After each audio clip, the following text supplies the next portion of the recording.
Hi everyone! This is lunch!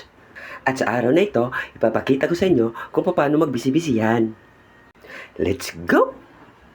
Keep safe! Una, kumuha ka ng folder at dalhin mo kung saan-saan. Dalhin mo sa labas.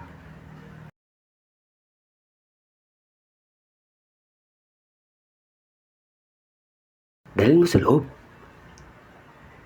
Dalhin mo kahit sa CR.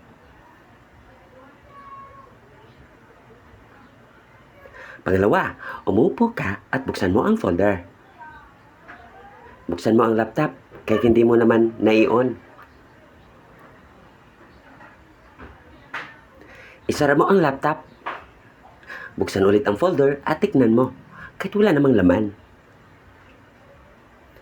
Punasan mo ang malinis na laptop at tingnan mo kunwari kung anong oras na. Pangatlo, kunwari may hinahanap ka. Hawakan mo ang yung bond paper pala. Basta, umawak-hawak ka lang. Pang-apat, sa bahay kailangang naka-uniforme ka pa rin at naka-ID kahit gabi na. Pang-lima, huwag mong kalimutang mag-my day na may ginagawa ka kunwari sa gabi. Pang-anim, ulitin mo lahat bukas. Okay, ingat. Keep safe!